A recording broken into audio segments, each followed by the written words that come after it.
नाच किया और कई मासूम भारत के खवातीन को, महिलाओं को, बुजुर्गों को, बच्चों को अपनी दहशतगर्दी का शिकार करके उनकी जान ले ली। हम सलाम करते हैं हेमंत करकरे को।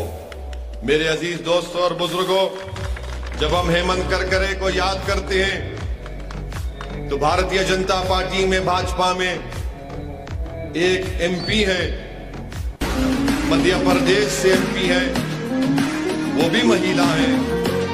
उन्होंने ये कहा कि मैंने हेमंत करकरे को शराब दिया था, इसीलिए हेमंत करकरे मर गया। मैं पूछना चाहता हूं भाजपा के लोगों से, क्या हेमंत करकरे को पाकिस्तान से आए हुए दहशतगर्दों ने कत्ल नहीं किया था? तो किस बुनियाद पर भाजपा की एमपी ने उस वक्त ये बयान कैसे दिया था?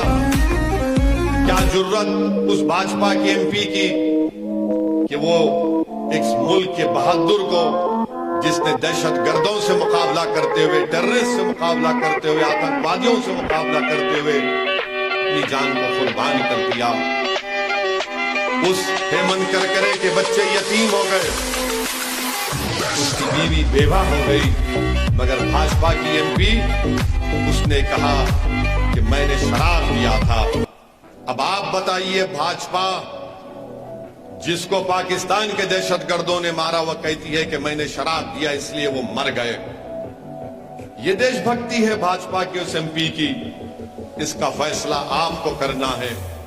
मगर हम हेमंत करकरे के साथ जो हमारे बहादुर पुलिस के ओहदेदार हमारी रक्षा करते हुए, देश की रक्षा करते हुए मर गए, हम कभी नहीं भूलेंगे हेमंत करकरे को। और वो अजमल कसब, हमने भारत के कानून के तहत उसको जेल में रखा, कोर्ट में केस चलाया और उसको सजा दी, उसको फांसी दी गई थी।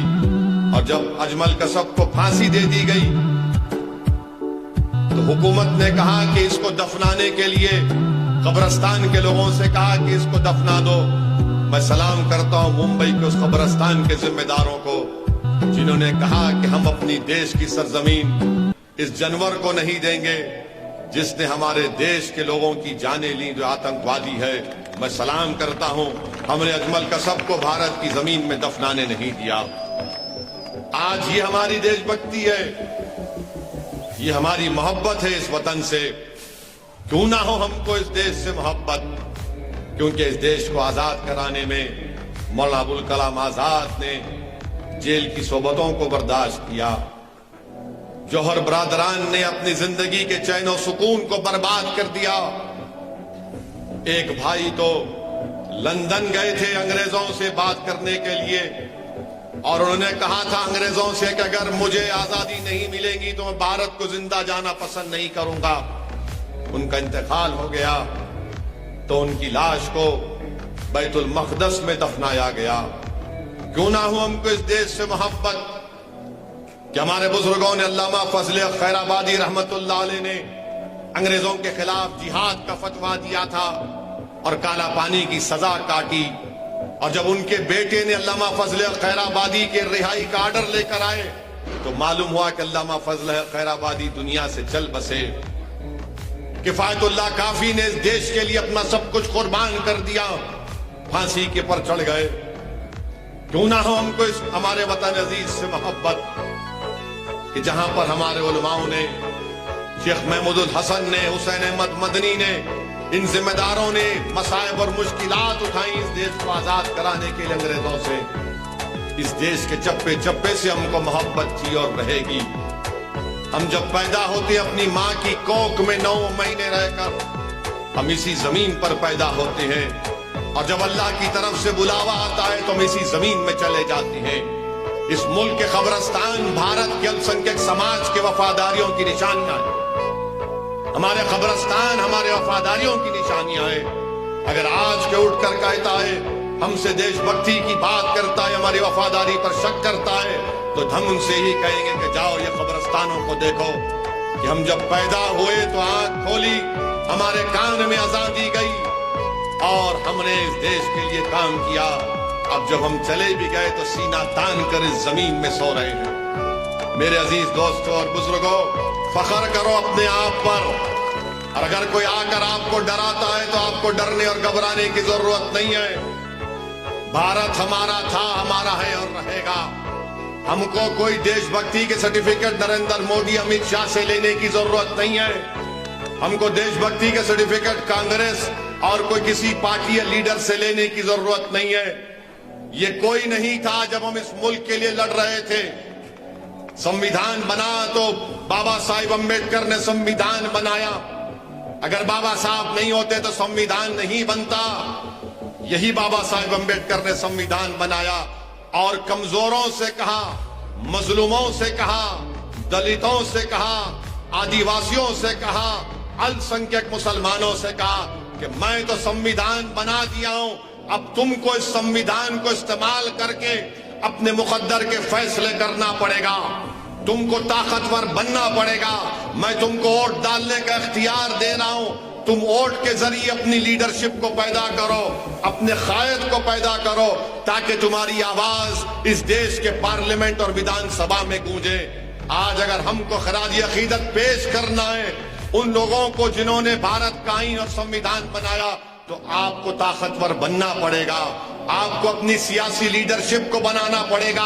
आप ही की सफों से कोई आपका लीडर बनना पड़ेगा। आपको इस विधानसभा से साबिर काबली वाला को गुजरात की विधानसभा में अपना एमएलए बनाकर भी जाना पड़ेगा। तभी जाकर हम मौलाना अबुल कलाम आजाद को खराज अकीदत पेश कर सकेंगे। तभी जाकर हम बाबा साहिब अम्बेडकर को खराज अकीदत पेश कर सकेंगे।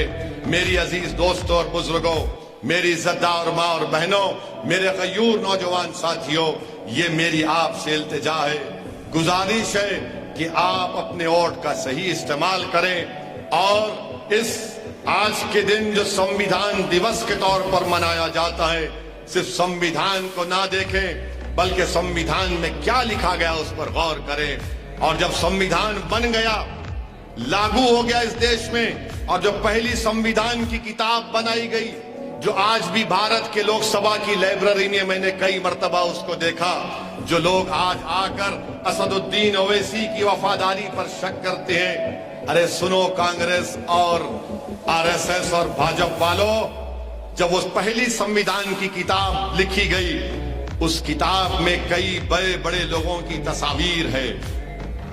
राम सीता की फोटो है, लक्ष्मण की फोटो है, उसमें गुरु नानक की फोटो है, उसमें बड़े बड़े इस मुल्क में जिन्होंने तारीख बनाई उनकी तस्वीर है। और आपको मालूम, उस पहली किताब में टीपू सुल्तान की भी फोटो है। टीपू सुल्तान शहीद रहमतुल्लाह अलैह की फोटो है। लिखने वालों ने, संविधान लिखने वालों ने टीपू की फोटो डाली थी, उसमें झांसी की रानी की फोटो है। आज हमसे कहती है कि तुम वफादार नहीं हो। अरे उस किताब लिखने वालों ने टीपू की फोटो डाली तो टीपू सुल्तान मालूम हुआ कि टीपू सुल्तान इस मुल्क से मोहब्बत करने वाला था, जिसने अंग्रेजों की गुलामी को कबूल नहीं किया और शहादत को तस्लीम किया, जिसने अपनी जान को कुर्बान कर दिया इस मुल्क को अंग्रेजों से आजादी दिलाने के लिए। उसने कहा था कि 100 साल की गुलामी से एक दिन की आजादी बेहतर है। तो पहली संविधान की किताब में शहीद टीपू सुल्तान की भी फोटो है। मैं इसलिए समझा कि इस मौके पर बोला जाए। यकीनन ये चुनाव का जलसा है, मगर अगर मैं आज के इस तारीखी दिन इन बातों को नहीं कहूंगा तो मैं अपने आप से इंसाफ नहीं कर पाऊंगा। मेरे अजीज दोस्तों, मेरे बुजुर्गों, मेरी इज्जतदार माँ और बहनों, हमने सुना साबिर भाई की तकरीर को, आपने सुना जाफर हुसैन मेराज की तकरीर को। मुझे अभी आरिफ साहब बता रहे थे कि कांग्रेस के लोग आपके महल्ले में, गली कूचों में फिर फिर कर कह रहे हैं कि मजलिस को वोट देना है तो मत दो वरना भाजपा जीत जाएगी। मैं कांग्रेस के लोगों से कहना चाहूंगा कि कांग्रेसियों, याद रखो, वो दिन चले गए, डराने के दिन चले गए। तुम अगर आकर ये कहोगे कि अगर मजलिस को वोट दोगे तो भाजपा आ जाएगी, तो मुझे वो डायलॉग याद आ रहा है कि सो जाओ वरना गब्बर सिंह आ जाएगा। कांग्रेसियों, ये गब्बर सिंह के बाप का नाम असदुद्दीन ओवैसी है, याद रखो। अब इंशाअल्लाह ताला तुम हमेशा के लिए सो जाओगे। तुम भाजपा का डर हमको मत दिलाओ। इस गली कूचों में माओ ने कहा, जब जाकर कांग्रेसियों ने कहा कि भाजपा आ जाएगी, तो हमारी एक ज़ईफ मां ने कहा कि चल जा यहां से, ओवैसी आएगा, ओवैसी ठहरेगा। तो कांग्रेस के लोगों से कहना चाहूंगा, प्यारे जबान मत खुलाओ।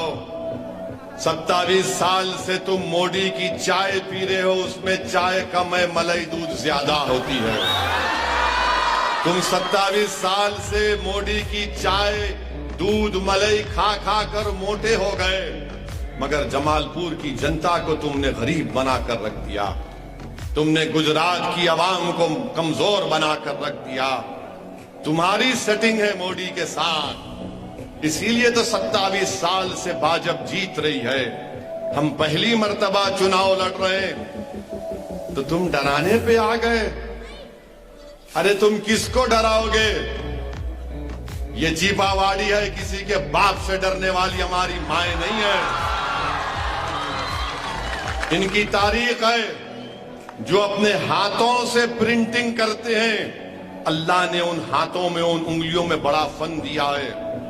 तुम इनको मत डराओ, तुम अपनी फिक्र करो, तुम अपनी फिक्र करो, क्योंकि भारत की राजनीति से इंशाअल्लाह ताला तुम्हारा नाम मिटने जा रहा है। और 2024 जब आएगा तो कांग्रेस के 24 एमपी भी नहीं जीतेंगे। मेरी बात को याद रखना आप, मेरी वजह से नहीं, क्योंकि ये मोदी के करीब हो चुके हैं, ये आरएसएस की आइडियोलॉजी के करीब हो चुके हैं। ये और नरेंद्र मोदी ने मिलकर ये फैसला कर दिया कि भारत की सियासत से, भारत की राजनीति से अल्पसंख्यक समाज मुसलमान को गायब कर दिया जाए। और इसीलिए गायब कर दिया जा रहा है, गायब कर दिया जा रहा है, आपको कमजोर करके रख दिया जा रहा है। और आज आकर कहती है अगर साबिर को वोट देंगे भाजपा आ जाएगी। अरे साबिर को ही वोट देने से भाजपा को हरा सकेंगे इंशाअल्लाह ताला। अगर आज जमालपुर से अगर कोई बीजेपी को हरा सकता है तो उसका नाम मजलिस इत्तेहादुल मुस्लिमीन है। अगर आज किसी पार्टी का मुकाबला है जमालपुर से तो भाजपा का और मजलिस का है। अगर आज मुकाबला हो रहा है यहाँ पर ओवैसी और मोदी का मुकाबला हो रहा है, मैं जमालपुर की जनता के सामने खड़े होकर आपके सामने हाथ फैलाकर इल्तिजा कर रहा हूं, मेरी इज्जत अब आपके हवाले है। आप किसको कामयाब करेंगे कि आप अपने भाई को, अपने बेटे को मोदी के सामने रुसवा करेंगे या उसको कामयाब करेंगे, ये आपको फैसला करना है 5 दिसंबर के दिन। हम पर इल्जाम लगाते हैं कि हमारे लड़ने से बीजेपी को फायदा होता है। अरे हमने 14 सीट पर ऐलान किया था। बापू नगर में हमारे कैंडिडेट के लिए मैंने जाकर तकरीर की, इससे बड़ा मजमा था। मैंने बापू नगर की जनता से इजाजत ली और कहा कि क्या आप वादा कर रहे हैं कि आप इसको वोट डालेंगे तो मैं इसको फूल का हार पिनाऊं। उस जनता को सलाम जिन्होंने मोहब्बत से कहा कि पिनाओ ओवैसी इसको, हम इसको वोट डालेंगे। मगर किसी को नहीं मालूम था कि वो जमीर फरोश निकलेगा। वो चंद पैसों के लिए अपना जमीर बेचकर कांग्रेस की गुलामी को कबूल कर लिया और वहां पर उनकी गोद में बैठ गया। अब 13 कैंडिडेट हैं तो गुजरात में 182 कैंडिडेट में 13 मजलिस लड़ रही है। कितने बाकी है? कितने बाकी है?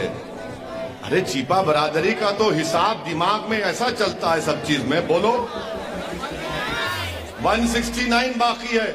अरे कांग्रेसियों 169 जीत जाओ, सरकार बना लो, मामला खत्म।